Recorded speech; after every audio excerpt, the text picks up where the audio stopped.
ಅವಶ್ಯಕತೆ ಹೆಚ್ಚಾದಂತೆ ಜನರು ಅವುಗಳ ಸದುಪಯೋಗ ಪಡೆಯುವ ಬದಲು ದುರುಪಯೋಗ ಮಾಡಿಕೊಳ್ಳುವತ್ತ ಹೆಚ್ಚಿನ ಗಮನ ಹರಿಸುತ್ತಿದ್ದಾರೆ. ಅದರ ಪರಿಣಾಮ ದೇಶದಲ್ಲಿ ಸೈಬರ್ ಕ್ರೈಮ್, ವಂಚನೆ ಪ್ರಕರಣಗಳ ಸಂಖ್ಯೆಯಲ್ಲಿ ಹೆಚ್ಚಳವಾಗ್ತಿದೆ. ಜೊತೆಗೆ ವಿವಿಧ ಕೊಡುಗೆ, ಉದ್ಯೋಗ ಆಫರ್ ಹೆಸರಲ್ಲಿ ಜನರನ್ನ ವಂಚಿಸಲಾಗ್ತಾಗಿದೆ. ಸೈಬರ್ ಅಪರಾಧಗಳ ಬಗ್ಗೆ ಜನರಿಗೆ ಅರಿವು ಮೂಡಿಸಿದಷ್ಟು ಹೆಚ್ಚಿನ ಸಂಖ್ಯೆಯಲ್ಲಿ ಹೊಸ ಮಾದರಿಗಳ ವಂಚನೆಗಳು ಪತ್ತೆಯಾಗುತ್ತಿದೆ. ದೇಶದಲ್ಲಿ ನಡೆಯುತ್ತಿರುವ ವಿವಿಧ ಸ್ವರೂಪದ ಸೈಬರ್ ವಂಚನೆಗಳ ಕುರಿತ ಮಾಹಿತಿ ಈ ವಿಡಿಯೋನಲ್ಲಿದೆ. ಸಮಾಜದಲ್ಲಿ ಸೈಬರ್ ಅಪರಾಧಗಳು ಕೂಡ ದಿನದಿಂದ ದಿನಕ್ಕೆ ಹೆಚ್ಚಾಗುತ್ತಿವೆ. ಯಾವ ತಂತ್ರಜ್ಞಾನವು ಮನುಷ್ಯನ ಜೀವನವನ್ನ ಸುಲಭಗೊಳಿಸಿದೆಯೋ ಅದೇ ತಂತ್ರಜ್ಞಾನ ಇಂದು ಕಂಟಕವಾಗಿ ಪರಿಣಮಿಸುತ್ತಿದೆ. ಈ ಬಗ್ಗೆ ನೀವು ಎಚ್ಚರದಿಂದ ಇರದಿದ್ರೆ ದೊಡ್ಡ ನಷ್ಟ ಅನುಭವಿಸುವುದು ಖಚಿತ. ಇಂದು ವಾಟ್ಸ್ಆಪ್ ಮತ್ತು ಟೆಲಿಗ್ರಾಂನಲ್ಲಿ ಕಂಡುಬರುವ ನಕಲಿ ಉದ್ಯೋಗದ ಮಾಹಿತಿಯಿಂದ ಹಿಡಿದು ರಿಯಲ್ ಎಸ್ಟೇಟ್ ವೆಬ್ಸೈಟ್ಗಳಲ್ಲಿ ಕೂಡ ಕಳ್ಳರು ಕರಾಮತ್ತು ತೋರಿಸುತ್ತಿದ್ದಾರೆ. ಕೆಲವು ಸಾಮಾನ್ಯ ಆನ್ಲೈನ್ ಸ್ಕ್ಯಾಮ್ಗಳು ಅವು ಹೇಗೆ ಕಾರ್ಯನಿರ್ವಹಿಸುತ್ತವೆ ಮತ್ತು ಅವುಗಳಿಂದ ನಾವು ಹೇಗೆ ರಕ್ಷಿಸಿಕೊಳ್ಳಬಹುದು ಎಂಬ ಮಾಹಿತಿ ನಿಮಗಾಗಿ.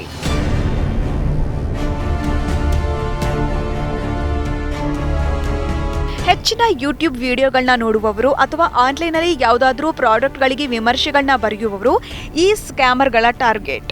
ನೀವು ಯೂಟ್ಯೂಬ್ನಲ್ಲಿ ಈ ವಿಡಿಯೋ ಇಷ್ಟು ನಿಮಿಷಗಳ ಕಾಲ ನೋಡಿದ್ರೆ ಹಣ ಗಳಿಸ್ತೀರಿ ಎಂದು ವಿದೇಶಿ ಸಂಖ್ಯೆಯಿಂದ ಒಂದು ಮೆಸೇಜ್ ಬರುತ್ತೆ. ಆರಂಭದಲ್ಲಿ ನಿಮಗೆ ಅವರು ಸಣ್ಣ ಮಟ್ಟದ ಹಣವನ್ನು ಕೂಡ ಪಾವತಿಸ್ತಾರೆ.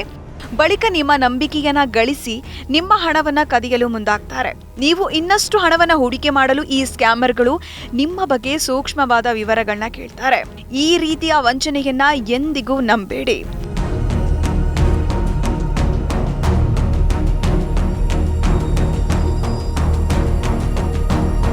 ಸೈಬರ್ ಅಪರಾಧಿಗಳು ಬಳಕೆದಾರರ ಮೊಬೈಲ್ ಸಂಖ್ಯೆಯ ಮಾಹಿತಿಯನ್ನ ಬೇರೆ ಬೇರೆ ಮಾರ್ಗಗಳ ಮೂಲಕ ಸಂಗ್ರಹಿಸುತ್ತಿದ್ದಾರೆ.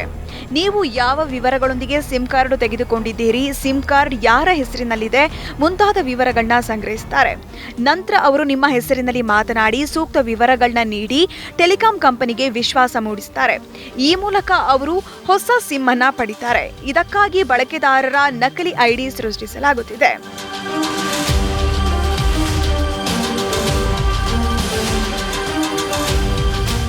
ಹೀಗೆ ಮಾಡೋದ್ರಿಂದ ಮೊಬೈಲ್ ಬಳಕೆದಾರರ ಸಂಖ್ಯೆ ಅವರಿಗೆ ತಿಳಿಯದಂತೆ ನಿಷ್ಕ್ರಿಯಗೊಳ್ಳುತ್ತದೆ.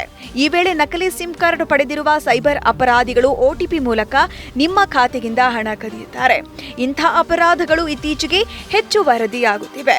ಸೆಕೆಂಡ್ ಹ್ಯಾಂಡ್ ವಸ್ತು ಮಾರಾಟ ಮಾಡುವ ಪ್ಲಾಟ್ಫಾರ್ಮ್ಗಳಲ್ಲಿ, ಜಾಹೀರಾತುಗಳಲ್ಲಿ ಪೋಸ್ಟ್ ಮಾಡುವ ಜನರಿಂದ ಅಥವಾ ರಿಯಲ್ ಎಸ್ಟೇಟ್ ಪ್ಲಾಟ್ಫಾರ್ಮ್ಗಳಲ್ಲಿ ಪ್ರಾಪರ್ಟಿ ಜಾಹೀರಾತುಗಳನ್ನ ಪೋಸ್ಟ್ ಮಾಡುವ ಜನರಿಂದ ಹಣವನ್ನು ಕದಿಯಲು ಸ್ಕ್ಯಾಮರ್ಗಳು ಹೊಸ ಮಾರ್ಗವನ್ನ ಕಂಡುಕೊಂಡಿದ್ದಾರೆ. ಜನರ ವಿಶ್ವಾಸವನ್ನ ಗಳಿಸಲು ಅವರು ಭಾರತೀಯ ಸೇನೆ, CISF, ಪೊಲೀಸ್ ಮತ್ತು ಇತರ ಸರ್ಕಾರಿ ಸಂಸ್ಥೆಗಳ ಅಧಿಕಾರಿಗಳು ಎಂದು ಹೇಳಿಕೊಳ್ತಿದ್ದಾರೆ.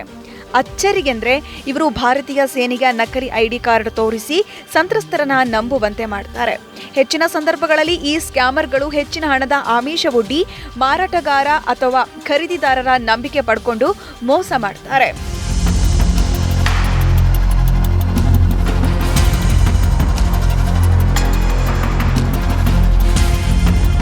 ಕೊರಿಯರ್ ಡೆಲಿವರಿ ಹಗರಣದಿಂದ ಜನರನ್ನ ಮೋಸಗೊಳಿಸಲು ಸ್ಕ್ಯಾಮರ್ಗಳು ಭಯವನ್ನ ಹುಟ್ಟಿಸುತ್ತಾರೆ. ಹೆಚ್ಚಾಗಿ ಅವರು ಕೊರಿಯರ್ ವಿತರಣಾ ಕಂಪನಿಯಿಂದ ಕರೆ ಮಾಡ್ತಿದ್ದೇವೆ ಎಂದು ಹೇಳಿ ಮೋಸಗೊಳಿಸುತ್ತಾರೆ.